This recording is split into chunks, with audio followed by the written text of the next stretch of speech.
Surface chemistry എന്ന ചാപ്റ്ററിലെ emulsions അതുപോലെ applications of colloids എന്നീ രണ്ട് ഭാഗങ്ങളാണ് നമ്മളിന്ന് എക്സ്പ്ലെയിൻ ചെയ്യുന്നത്. എമൽഷൻസ് എന്ന് പറഞ്ഞാൽ കൊളോയിഡൽ സിസ്റ്റമാണ് അല്ലേ, കൊളോയിഡൽ സൊല്യൂഷൻസ് ആണ്. എന്താണ് പ്രത്യേകത? ഡിസ്പേർഷൻ മീഡിയം ലിക്വിഡാണ്, അതുപോലെ ഡിസ്പേഴ്സ്ഡ് ഫേസും ഒരു ലിക്വിഡായിരിക്കും. Emulsions are liquid colloidal systems. എമൽഷനെ നമുക്ക് രണ്ട് ടൈപ്പായിട്ട് ഡിവൈഡ് ചെയ്യാം. First one oil in water type emulsion and second one water in oil type emulsion. Oil in water type എമൽഷനിൽ എന്താ പ്രത്യേകത? വാട്ടറാണ് dispersion medium, oil dispersed phase ആണ്. ഇനി വാട്ടർ ഇൻ ഓയിൽ ടൈപ്പിൽ എങ്ങനെയായിരിക്കും? ഓയിലാണ് ഡിസ്പേർഷൻ മീഡിയം, വാട്ടറാണ് ഡിസ്പേഴ്സ്ഡ് ഫേസ്. ഇനി എക്സാമ്പിൾസ് ഉണ്ട്. ഓയിൽ ഇൻ വാട്ടർ ടൈപ്പിന് എക്സാമ്പിൾ മിൽക്ക്, വാനിഷിംഗ് ക്രീം ഒക്കെയാണ്. വാട്ടർ ഇൻ ഓയിൽ ടൈപ്പ് എമൽഷനാണ് ബട്ടർ, ക്രീം എക്സെട്ര. അപ്പോൾ ഏതൊരു എമൽഷനും കുറച്ചൊക്കെ അൺസ്റ്റേബിളാണ്. അങ്ങനെ കുറച്ച് നേരം വെച്ച് കഴിഞ്ഞാൽ ചിലപ്പോൾ അത് എന്തുണ്ടാവും, ലെയേഴ്സ് സെപ്പറേറ്റ് ചെയ്യും. അത് രണ്ട് ലിക്വിഡ് തമ്മിൽ സെപ്പറേറ്റ് ചെയ്ത് അത് കൊളോയിഡൽ ഫോം അല്ലാതെയായി വരും. അപ്പോൾ എമൽഷനെ സ്റ്റെബിലൈസ് ചെയ്യാൻ എപ്പോഴും ഒരു എമൽസിഫയിങ് ഏജൻറ്റ് കൂടെ ഉണ്ടാവും, അല്ലെങ്കിൽ നമ്മൾ എമൽസിഫയിങ് ഏജൻറ്റ് യൂസ് ചെയ്യും. The component or the liquid used to stabilize an emulsion that is known as emulsifying agent.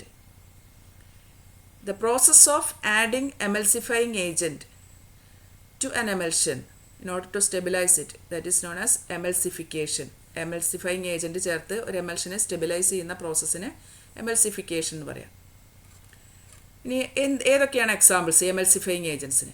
ഇപ്പോൾ രണ്ട് ടൈപ്പ് എമൽഷൻസ് ഉണ്ടെങ്കിൽ രണ്ട് ടൈപ്പ് എമൽസിഫയിങ് ഏജൻസ് ഉണ്ടാവും. അപ്പോൾ ഓയിൽ ഇൻ വാട്ടർ ടൈപ്പ് എമൽഷനിൽ ഏതൊക്കെയാണ് സാധാരണ എമൽസിഫയിങ് ഏജൻ്റായിട്ട് ഉപയോഗിക്കാൻ പറ്റുക? സോപ്സ് ആൻഡ് ഡിറ്റർജൻറ്റ്സ്, അതുപോലെ protein, gum etcetera. Water in oil type എമൽഷൻസിലെ എമൽസിഫയിങ് ഏജൻസ് ആണ് heavy metal salts of fatty acids, long chain alcohols, lamp black etcetera. ഇപ്പോൾ സാധാരണ എമൽഷൻസ് നമുക്ക് ഡിസ്പേർഷൻ മീഡിയം ചേർക്കും തോറും അതിനെ ഡൈല്യൂട്ട് ചെയ്യാൻ പറ്റും. പിന്നെ എമൽഷൻസ് സാധാരണ നെഗറ്റീവ്ലി ചാർജ്ഡ് ആയിട്ടാണ് വരിക. പിന്നെ ബ്രൗണിയൻ മൂവ്മെൻറ്റ്, ടിൻഡൽ ഇഫക്റ്റ് ഇതെല്ലാം ഉണ്ട്, കാരണം അതൊരു കൊളോയിഡൽ സൊല്യൂഷൻ ആണല്ലോ. അതുപോലെ എമൽഷനെ നമുക്ക് എമൽഷൻ അല്ലാതെ ആക്കാൻ വേണ്ടിയിട്ട് ഹീറ്റിംഗ്, ഫ്രീസിങ്, സെൻട്രിഫ്യൂജിങ് ഇതൊക്കെ ഉപയോഗിക്കാം. Next some interesting examples of colloids around us. സാധാരണ നമ്മൾ നിത്യജീവിതത്തിൽ കാണുന്ന കുറേ കൊളോയിഡൽ സിസ്റ്റംസിനെ കുറിച്ച് ഒന്ന് എക്സ്പ്ലെയിൻ ചെയ്യാം. ഒന്ന് ബ്ലൂ കളർ ഓഫ് സ്കൈ. ആകാശത്തിന് നീലനിറം കിട്ടുന്നത് scattering of light by dust particles or water droplets suspended in air. ഈ വാട്ടർ ഡ്രോപ്ലെറ്റ്സും ഡസ്റ്റ് പാർട്ടിക്കിൾസും ഒക്കെ കൊളോയിഡൽ സിസ്റ്റത്തിൽ വരുന്നതാണ്, കൊളോയിഡ്സ് ആണ്. ഇനി ഫുഡ് ആർട്ടിക്കിൾസ്. കുറേ ഫുഡ് ആർട്ടിക്കിൾസ് നമ്മൾ കൊളോയിഡ്സ് ആയിട്ടാണ് ഉപയോഗിക്കുന്നത്. മിൽക്ക്, ബട്ടർ, ഐസ്ക്രീം ഒക്കെ കൊളോയിഡൽ സിസ്റ്റത്തിലാണ് പെടുന്നത്. പിന്നെ ബ്ലഡ് ഒരു നല്ല കൊളോയിഡാണ്, അതായത് അതിലെ ആൽബുമിനോയിഡ് സബ്സ്റ്റൻസസ് നെഗറ്റീവ്ലി ചാർജ്ഡ് കൊളോയിഡാണ്. അപ്പോൾ നമുക്ക് ബ്ലീഡിംഗ് ഒക്കെ ഉണ്ടാകുമ്പോൾ അത് സ്റ്റോപ്പ് ചെയ്യാനായിട്ട് അതിലേക്ക് സ്യൂട്ടബിൾ ഇലക്ട്രോലൈറ്റ് ചേർക്കുക, ആലം അല്ലെങ്കിൽ FeCl3 ചേർക്കുക ഇലക്ട്രോലൈറ്റ് ആയിട്ട്.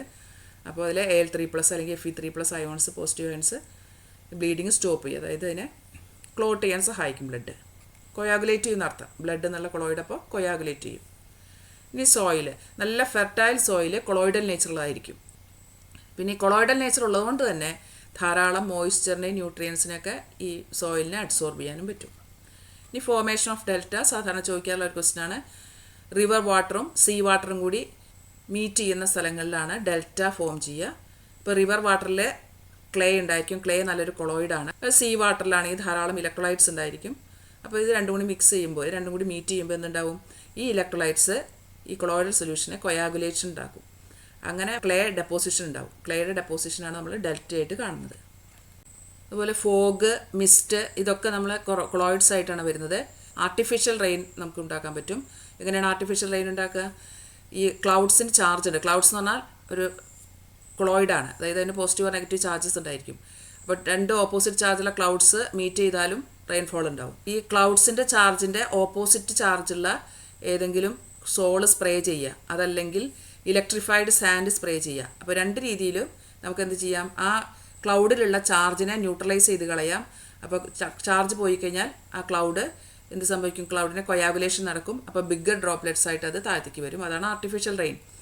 നെക്സ്റ്റ് അപ്ലിക്കേഷൻസ് ഓഫ് കൊളോയിഡ്സ് ആണ്. നമ്മൾ അഡ്സോർപ്ഷൻ്റെ അപ്ലിക്കേഷൻ പറഞ്ഞ പോലെ കൊളോയിഡ്സിൻ്റെ അപ്ലിക്കേഷൻ ഒരു 8 എക്സാമ്പിൾ ഇവിടെ പറയുന്നുണ്ട്. ഇമ്പോർട്ടൻറ്റ് ക്വസ്റ്റ്യൻ ആണ്.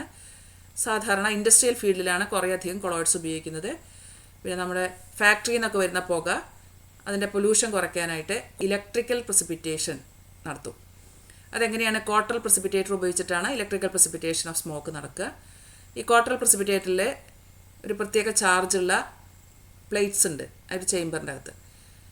ആ പ്ലേറ്റ്സിൽ കൂടെ നമ്മുടെ സ്മോക്ക് കടന്നു പോകും. സ്മോക്ക് ഒരു നല്ല കൊളോയിഡാണ് അല്ലേ? സ്മോക്ക് ഒരു കൊളോയിഡാണ്. സ്മോക്ക് കടന്നു പോകുമ്പോൾ ആ സ്മോക്കിലുള്ള ചാർജ് ഈ പ്ലേറ്റ് ന്യൂട്രലൈസ് ചെയ്യും. ഈ സ്മോക്കിൻ്റെ കൊളോയിഡ്സിന് കൊയാഗുലേഷൻ നടന്ന് അത് സെറ്റിൽഡ് ആവും, താഴത്തേക്ക് അടിഞ്ഞു വരും.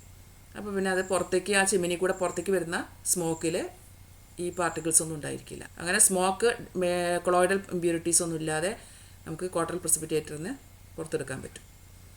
ഇനി പ്യൂരിഫിക്കേഷൻ ഓഫ് ഡ്രിങ്കിങ് വാട്ടർ അല്ലെങ്കിൽ നമ്മൾ നല്ല ചെളിയൊക്കെ ഉള്ള വെള്ളം, നല്ല കളറൊക്കെ മാറിയിട്ടുള്ള വെള്ളം ഉണ്ടെങ്കിൽ അതിലേക്ക് കുറച്ച് നേരം ആലിട്ട് വെച്ചാൽ നേരെ അതിലെ ഇമ്പ്യൂരിറ്റി കൊളോയിഡലായിട്ടുള്ള പാർട്ടിക്കിൾസ് എല്ലാം ജസ്റ്റ് പെട്ടെന്ന് സെറ്റിലാവും, അതായത് കൊയാഗുലേറ്റ് ചെയ്ത് സെറ്റിലാവും. എന്തുകൊണ്ടാണ് കൊയാഗുലേഷൻ നടക്കുന്നത്? ഈ ആലത്തിലുള്ള എല്ലാ പോസിറ്റീവ് അയൺസ് ഈ പാർട്ടിക്കിൾസിന് മഡ് പാർട്ടിക്കിൾസിന് നെഗറ്റീവ് ചാർജാണ് അതിനെ കൊയാഗുലേറ്റ് ചെയ്യുന്നു. അങ്ങനെ അത് സെറ്റിലാവും. അപ്പോൾ നമുക്ക് മുകളിൽ നല്ല ക്ലിയർ വാട്ടർ കിട്ടും. മെഡിസിൻസ് കൊളോയിഡൽ നേച്ചറുള്ള മെഡിസിൻസ് ആണെങ്കിൽ അത് ഹൈലി ഇഫക്റ്റീവ് ആയിരിക്കും സാധാരണ മെഡിസിൻസിനേക്കാൾ. അതിന് എക്സാമ്പിൾസ് സാധാരണ ചോദിക്കാറുള്ള ക്വസ്റ്റ്യൻസ് ആണ് അർജിറോൾ, അല്ലെങ്കിൽ കൊളോയിഡൽ സിൽവറിൻ്റെ വേറൊരു പേരാണ് അർജിറോൾ. അത് എന്തിനു ഉപയോഗിക്കുന്നുണ്ട്? ഐലോഷനായിട്ട്. പിന്നെ കൊളോയിഡൽ ആൻറ്റിമണി, കലാസാർ എന്നുള്ള ഒരു തരം പനി അതിന് ട്രീറ്റ്മെൻറ്റിനായിട്ട് ഉപയോഗിക്കുന്നുണ്ട്. Colloidal gold intra muscular injection ഉപയോഗിക്കുന്നുണ്ട്. മിൽക്ക് ഓഫ് മെഗ്നീഷ്യ ഒരു എമൽഷനാണത്, അത് അൻറ്റാസിഡായിട്ട് സ്റ്റൊമക് ഡിസോർഡേഴ്സിന് ട്രീറ്റ്മെൻറ്റിന് ഉപയോഗിക്കുന്നുണ്ട്. ടാനിങ് അത് ലെതർ ഇൻഡസ്ട്രിയിലാണ് സാധാരണ ഉപയോഗിക്കുന്നത്. അനിമൽ ഹൈഡ്സ് കൊളോയിഡൽ നേച്ചറുള്ളതാണ്. ഇപ്പോൾ ഈ animal hides positive charge colloids ആണ്. അപ്പോൾ അതിനെ നമ്മൾ കുറച്ചുകൂടി ഹാർഡൻ ചെയ്യാൻ വേണ്ടിയിട്ട് നെഗറ്റീവ് ചാർജുള്ള ടാനിൻ ആയിട്ട് മിക്സ് ചെയ്യും. അപ്പോൾ അതിന് മ്യൂച്വൽ കൊയാഗുലേഷൻ നടന്ന് ഈ കൊളോയിഡൽ പാർട്ടിക്കിൾസിൻ്റെ ചാർജ് പോവും. അപ്പോൾ അത് കുറച്ചുകൂടി ഹാർഡായി മാറും. ടാനിൻ എന്ന് പറഞ്ഞാൽ നമുക്ക് പ്ലാന്റ്സിൽ നിന്നൊക്കെ കിട്ടുന്നതാണ്. അതിന് പകരം ടാനിന് പകരം വേണമെങ്കിൽ കൊയാഗുലേഷൻ നടക്കാനായിട്ട് ക്രോമിയം സോൾസും ഉപയോഗിക്കാം. അപ്പോഴും ഇതുപോലെ പോസിറ്റീവ് ചാർജുള്ള കൊളോയിഡ്സിന് ന്യൂട്രലൈസേഷൻ നടന്ന് കൊയാഗുലേറ്റ് ചെയ്യും. അങ്ങനെ ലെതർ ഹാർഡായിട്ട് മാറും. Cleansing action soaps and detergents കൊളോയിഡ്സിൻ്റെ അപ്ലിക്കേഷൻ നമ്മൾ കണ്ടു കഴിഞ്ഞതാണ്. ഫോട്ടോഗ്രാഫിക് പ്ലേറ്റ്സ്, ഫിലിം അതൊക്കെ അതിൻ്റെയൊക്കെ പ്രിപ്പറേഷനിൽ കൊളോയിഡ്സിൻ്റെ അപ്ലിക്കേഷൻ വരുന്നുണ്ട്. പിന്നെ റബ്ബർ ഇൻഡസ്ട്രിയിൽ വരുന്നുണ്ട്. റബ്ബർ ഇൻഡസ്ട്രിയിൽ എന്താണ് അപ്ലിക്കേഷൻ വരുന്നത്? ഈ ലാറ്റക്സ് ഒരു കൊളോയിഡൽ സൊല്യൂഷനാണ്, നെഗറ്റീവ് ചാർജുള്ള കൊളോയിഡാണ്. അപ്പോൾ ഈ ലാറ്റക്സിനെ ഫോമിക് ആസിഡ് എന്നുള്ള ഇലക്ട്രോലൈറ്റ് വെച്ചിട്ട് കൊയാഗുലേറ്റ് ചെയ്യുമ്പോൾ ആണ് നമുക്ക് റബ്ബർ കിട്ടുന്നത്. അതുപോലെ ഇൻഡസ്ട്രിയൽ പ്രൊഡക്ട്സ് ആയിട്ടുള്ള paint, ink, synthetic plastic, rubber, cement ഇതെല്ലാം കൊളോയിഡൽ സ്വഭാവമുള്ള സൊല്യൂഷൻസാണ്.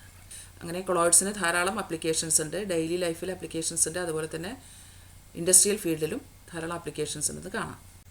സർഫസ് കെമിസ്ട്രി എന്ന ചാപ്റ്ററിലെ അഡ്സോർപ്ഷൻ, അതുപോലെ അപ്ലിക്കേഷൻസ് ഓഫ് അഡ്സോർപ്ഷൻ ആദ്യം കണ്ടു കഴിഞ്ഞതാണ്. ഇപ്പോൾ നമ്മൾ പഠിച്ചത് കൊളോയിഡ്സും അതിൻ്റെ അപ്ലിക്കേഷൻസുമാണ്, കൊളോയിഡൽ സൊല്യൂഷൻസിൻ്റെ അപ്ലിക്കേഷൻസ്. Thank you.